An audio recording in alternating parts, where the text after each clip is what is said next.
أيوب كارلو دقيقتي ugu weyneyd دقيقة oo XL ah luuha kula jirtaa saaxib. Remember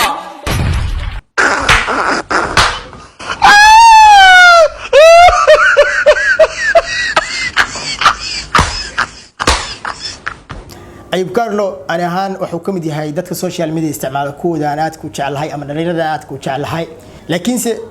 markii muuqaalka laga qabtay TikTok meelaha ka badan ku soo baafay TikTok oo inta badan faarka la daba taagnaa waxa ii soo baxday in Ayub Carlo uu yahay tuka xagay jooga Assalaamu alaykum warahmatullahi ta'ala wabarakatuh qaartay maqaahiga madana malak soo tugtaan si kasto maqalkii muuqaalka idin soo gaaray barkada daawanaysan waa channel shaac sheekay laakiin shaac sheekay ku soo dhawaada barnaamijka dalaynta bulshada oo aan maanta idin kugu hay arin xasaasi oo ku saabsan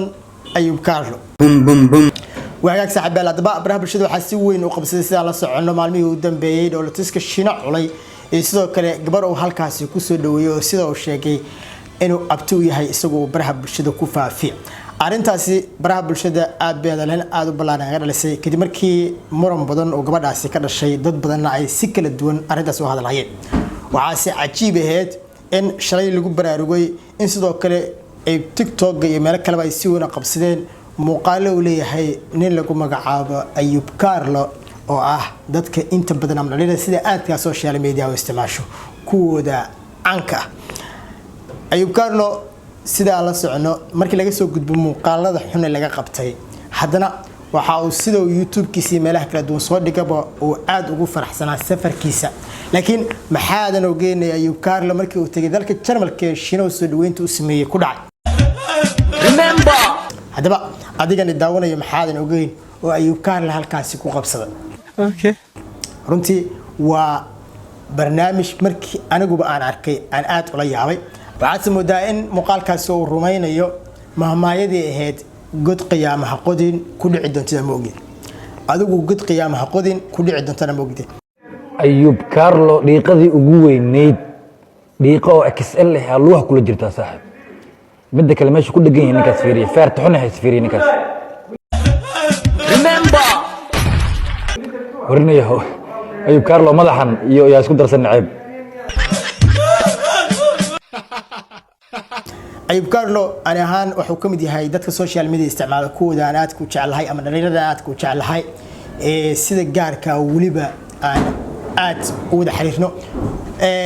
أنا هان مركي أن كرك أركي بوقشدي سوي حسان كلا السعودية تجتان كيسي انتبه عاد بنا ولا يعبرونتي وما نكفيلين نين أرنتاسي لكن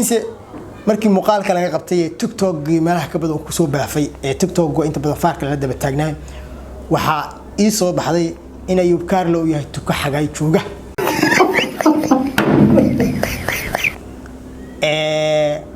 رجنا وصاحبك أقوانين أو ولبا nin kabal ugu la dul socdo oo sidoo kale isaguna gardarag garab oo garab noqdo ay raadeen laakiin su'aashiis weydiinta badan waxay tahay haddii arintan ay sii socoto dhalinyaradaas talo maxaa ku dhici doona maxaa hadda waxay maraysaa faar iyo TikTok wax la soo qabto there is no problem wax dheer malahan laakiin waxa la isweydiinayo dad badan sugayna waxay tahay haddii dhalinyaradaas halkaas sii wada joogaan ee arintaas ay sii wadaan barnaamijkaasi iyo muuqaaladaasi ay duubayaan halkaas ka sii wadaan ay social media ka waalaan oo social media internet ku waasho maxaa xigi doona arintaas maxaa xigi doonta runtii aan waxaan aaminsanahay inay xigi doonto wax ceeb ah wax lama filaan ah wax ay dhaxdooda biri ka qarxa waxaan ogaateen qof kasto oo nin walaalkiisa meel ka qaniino in isaguna biri nafsiga ku soo noqon doona waxaan arki doonaa haddii aan ka degdegin boo aan ogaan doonaa anahan markii aan qiimeeyay faalada aan qiimeeyay waxaan ogaan doonaa ma arki doonaa Shiina iyo sidoo kale Ayub Carlo oo biri ka maalin ya iyaguna baraha bulshada isku rifaya oo la kala siibayo aan arki doonaa gabadhana waxaan leeyahay ma sha Allah teamkaaga ku jirta guuleyso laakiin is ilaali waxaad ku dhex jirtaa waa ragna saaxiib ma galo iyagiiba saaxiibtino isku qadari waaye marka barbarkii ka baxda oo bakeela galeen dhigi jireen meel kastood ku sugan tahay marxalad kasto ku jirto ha israacinin waqtigaaga iyo time ku soo maray quruxda badan ha isku raacinin waxaad noqotaa mid dhiifoon ama qof dhiifoon oo digtoon oo ka digtoon waliba wax kasto ku iman kara shar iyo qayrba okay markastoo muuqaal duubayso maskaxdaada ka shaqaysii maxaa muuqaalkan kaaga imaan kara ma familkaaga u dhaawici karaa ma saaxiibada u dhaawici karaa ma dadku jecel buu kuu keeni karaa mise dadku necab ayuu muuqaalkan kuu keeni karaa qofka rabtaba la duub ama adigu kaligaa duubo laakiin waxaad ka fikirtaa maadaama aad waqtigaaga ku jirtid muuqaalkan aad duubayso saameyn caankii ah ayuu bulshada kaaga imaan karta mid lagugu jeclaan karaa mid mustaqbalka lagugu xasuusan karaa mise waa mid lagugu nacbaan doono oo keeni kartaba markastoo muuqaalkaaga kilig lagu siiyo in lagaa gudbo marka maskaxdaadu ha shaqayso inta aadan falina ka fiirso sanadka 2021 waxaa gabi ahaanba moodaa inay soo afjarmayso waxa la yiraahdaa saaxiibtinimadu haddii aad saaxiib lahayd waxaad ka shakinaysaa saaxiibkaaga kuma qof noocee ayuu yahay haddii aadan saaxiib lahayn waxaad ku fakaraysaa talow saaxiibaa samaysan haddiiba saaxiibka uu sidan kuu geli doono waayo waxaa soo batay dad badan oo saaxiibo ahaay oo isku gubtay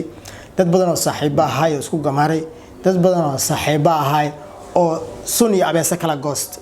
abeesay kala goosteen waxaa arkaysaan dad shalay isku faraxsanaay isku habi isku ahaay oo biri ama wax kala sameynaya ama wax aan la fili karin baraha bulshada isku dhaafsanay taasi waxay cadeynaysaa in markii horeba ay wanaagsan tahay in qoyar socod la iska noqdo oo qof walba uu tiisi u hagaag qoyar socod qodob xumo mooday Soomaalida u tiraahdaa marka qoyar socod kaliya soco kaliya inta wax qabso kaliya intaad wareegi karto wareeg kaliya intaad nafsa karto nafso waa hubaal garab la'aan ma ahaan kartid laakiin hadiiba garabkaagu uu kugu keenayo inaad sidaan oo kale u gubatid ama garabkaagu uu kugu keenayo inuu adiga ku gubo wax kasta inuu sameeyo kaliya soco kalinimadu mararka qaar waxay ku horseedi kartaa inaadan ka walwalin kumaad adigu tahay kalinimadu mararka qaar waxay ku horseedi kartaa inaad iska kaaftoonto ama aad ka kaaftoonto wax kasta oo aad qof kale uga baahan lahayd markaad ogaato inaad kaliya soco karto inaad kaliya wax qabsan karto waxaad ogaanaysaa in dhibaatadaadu ay yaraanayso tusaale kale haddii maanta aad qof saaxiibka wax la duubtid oo aad wax la samaysid biri sidoo kale asoo kula sameeyo waxa laga yaabaa inaad dhibsataan in aad shaqadii baxta isku dhibsataan wax kale iska dhaaf marka hawshaanu yeesin ku noqonin hawl raqiis ah waxaan dhihi lahaa fidaqa iyo raadka aad wadaan ka joojiyo baraha bulshada haddii aad ka joojin weysaana waxaan anigu soo badin doonaa wixii qaladaada in ka daata si aan idin tuso inaad gardarantiin oo aanan weligiin u guulaysanin waxaan soo badin doonaa wax kasto oo idinku si socdo xataa in ka soo dhaca ayaan saan soo fasihi doonaa reer TikTok inoo mahad celin waxaan leeyahay faart halkaas ka sii wada ha joojinina garaac raggaas gardarada wada isgarabsatay waxaa la yiri gardarro garab og iyo gaajo gurog midna ka maarta raggaas gardarada wada waxaan dhihi lahay faart ha ka joojinina soo wada aniguna kama daali doona inaan halkan saaxiibadeyda tirada badan ee ugu xiran inaan u soo bandhigo xashaashaqa iyo waxa ka daadanaya raggaas aan ugu yeeri karo dad rayida aad ugu sida daashada muuqaalka walaasha sheegay sidayo muuqaalka bixisay